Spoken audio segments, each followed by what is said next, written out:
Lectura del Santo Evangelio según San Lucas. Los padres de Jesús solían ir cada año a Jerusalén para las festividades de la Pascua. Cuando el niño cumplió 12 años, fueron a la fiesta según la costumbre. Pasados aquellos días se volvieron, pero el niño Jesús se quedó en Jerusalén sin que sus padres lo supieran. Creyendo que iba en la caravana, hicieron un día de camino. Entonces lo buscaron y al no encontrarlo, regresaron a Jerusalén en su busca. Al tercer día lo encontraron en el templo sentado en medio de los doctores, escuchándolos y haciéndoles preguntas. Todos los que lo oían se admiraban de su inteligencia y de sus respuestas. Al verlo sus padres, se quedaron atónitos y su madre le dijo: «Hijo mío, ¿por qué te has portado así con nosotros? Tu padre y yo te hemos estado buscando llenos de angustia». Él les respondió: «¿Por qué me andaban buscando? ¿No sabían que debo ocuparme en las cosas de mi padre?». Ellos no entendieron la respuesta que les dio. Entonces volvió con ellos a Nazaret y siguió sujeto a su autoridad. Palabra del Señor.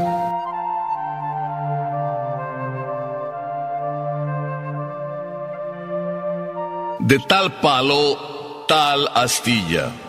Es una frase que se dice por ahí muy seguido, pero también he escuchado esa otra frase: detrás de un gran hombre siempre hay un grande papá o una grande mamá. Es el caso, por ejemplo, de San Juan Bosco. San Juan Bosco, un hombre maravilloso, un santo de esos para andar por casa, un santo de los nuestros, un santo actual. Un santo que se dedicó a entregarse a los adolescentes, a rescatarlos, dedicado y entregado a buscar amigos y a rescatarlos. Pues alguien dijo: ¡qué gran hombre!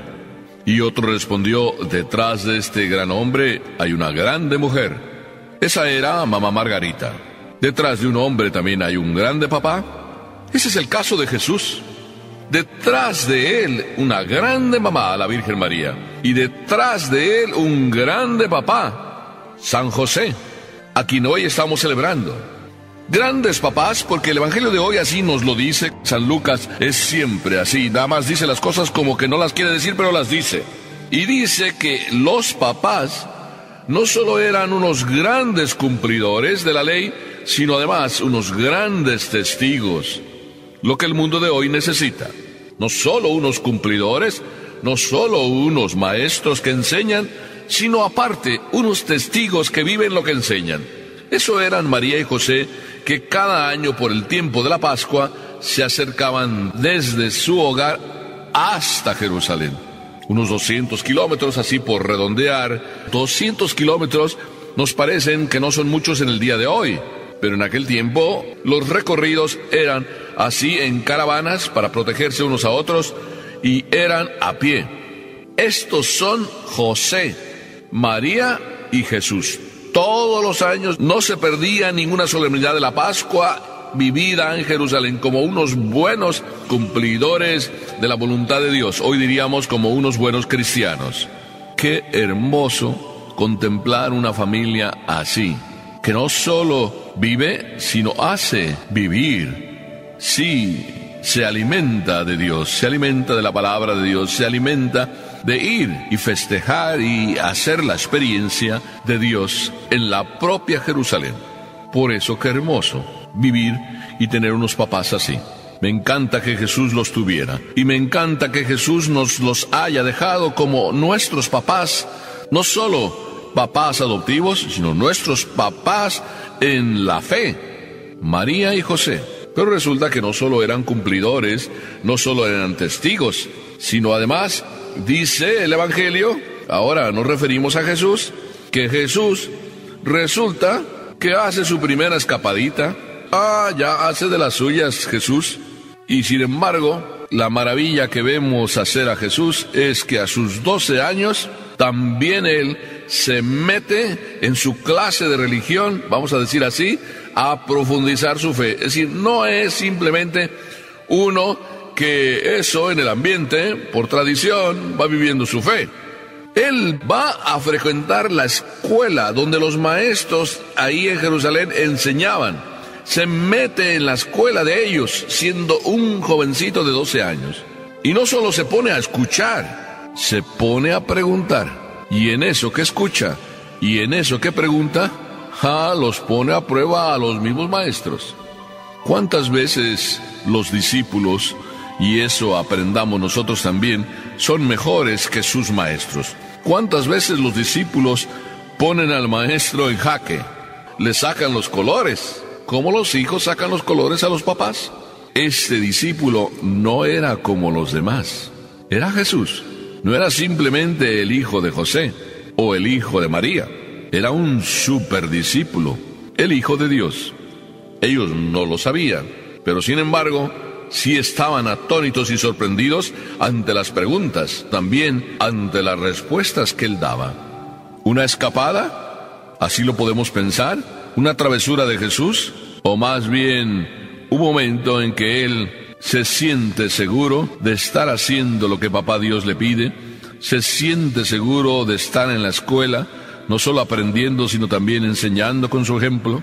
Y sin embargo, sus papás, que no creen que él haga así las travesuras, confiaron en él, como siempre se confiaba cuando se va en caravana o cuando iban en caravana. Así de que pensaron que iba con alguno de los familiares. Y ahí tenemos la tercera lección, de unos papás responsables. Es decir, unos papás que no simplemente después de un día y que no lo encuentran, que no se queda a dormir con ellos, después de un día así, pues podrían pensar, bueno, pues va con los familiares, total, pues la caravana y los días de caravana son largos, ya vendrá por aquí, Jesús es muy noble, Jesús es muy obediente, pero los papás eran responsables. Una lección más de estos papás para nosotros papás. La responsabilidad de nunca dejar a nuestros hijos así a la deriva, aunque sepamos que son responsables. Nunca perder nuestra responsabilidad delante de la responsabilidad de nuestros hijos. Nuestros hijos son responsables, pero también nosotros tenemos que serlo y serlo siempre. María, al encontrar a Jesús después de 3 días, se cuestiona y lo cuestiona. Nos hubieras avisado, hijo, que ya van 3 días y no te encontrábamos. Jesús, si fuera un niño moderno, a lo mejor podría decir, pero no tenía el celular conmigo, o el celular se descompuso, o se le acabó la pila, como a veces dicen los niños de hoy.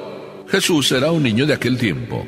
No tenía celular. Simplemente estaba en la escuela, aprendiendo y poniendo en jaque a sus propios maestros.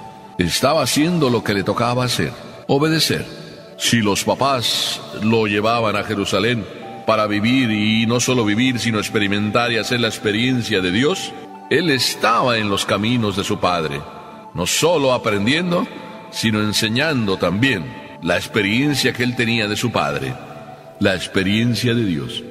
Los niños también dan lecciones a los papás. Aún a su edad, aunque a veces dudemos de ellos, aunque a veces los tomemos como niños, vaya experiencias de Dios que tienen y vaya maravillosas lecciones nos dan. A veces los niños, pues le dicen a su mami, oye mami, ¿no vamos a rezar? La mamá o el papá, angustiados, preocupados por miles de cosas, a veces se les olvida lo esencial. Y aquel niño le dijo a su mami, mami, ¿no vamos a rezar? Ya nos vamos a ir a la cama. O aquella otra niña que la llevaban a operar, y entonces el doctor dijo, pues ahora te vamos a tener que dormir antes de que te operemos. Y entonces la niña, pues si me van a dormir, entonces déjenme rezar, que yo siempre rezo antes de ir a dormir. Y se puso ahí de rodillas en la sala de operaciones y empezó a rezar, porque ya iba a irse a dormir. Qué lección maravillosa para los doctores, para las enfermeras. Estos son los niños que tienen su experiencia de Dios. Este es Jesús, que está transmitiendo su experiencia de Dios, que es Dios y que está cuestionando a estos doctores y maestros. Y todo eso lo está viendo María y José.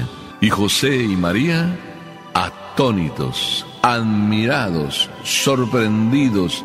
No es que el orgullo les entrara como para decir ahí delante de los maestros, este es nuestro hijo, como a veces nosotros hacemos, este es nuestro hijo, claro. María no entró en ese juego de la vanidad ni ese juego de la soberbia y el orgullo. María simplemente en su sencillez, igual que José, le dijeron: hijo, pero ¿por qué haces eso con nosotros y nos dejas así sin avisarnos? Pero dio la respuesta del millón, la respuesta ejemplar. ¿Por qué me andan buscando? ¿No saben que debo ocuparme en las cosas de mi padre? Casi podíamos decir, si fuera un niño rebelde como a veces lo somos nosotros, Jesús quizá hubiera respondido: ¿pero ustedes tienen la culpa? Ustedes me han dicho que esto es muy importante, estar en las cosas de Dios. Me quedé haciendo las cosas de Papá Dios. Inclusive si fuera muy rebelde Jesús, hubiera dicho: ¿pero ustedes no me avisaron cuándo nos íbamos a regresar? Jesús simplemente dice: estoy en las cosas de mi Padre. ¿Ustedes no sabían que debo estar ahí? Y María, en su sencillez también, y José, callaron. Y ese silencio de María, silencio meditativo, qué ejemplo de mamá. Ese silencio de José también, qué ejemplo de papá, llevó a Jesús a lo que tenía que hacer y a lo que siempre hizo Jesús: obedecer. José y María, obedientes, responsables. Jesús, obediente y responsable, de tal palo, tal astilla. Qué hermoso que Jesús regrese a Nazaret y que siga sujeto a ellos, para enseñarnos que eso es lo más importante, y que si se trata de hacer la voluntad de Dios, hacerla bien. Y si se trata de estar en la casa, calladito, oculto, como lo estuvo en el silencio de Nazaret, ahí se está bien, porque cuando se está con Dios y haciendo lo que Dios nos pide, siempre se está bien.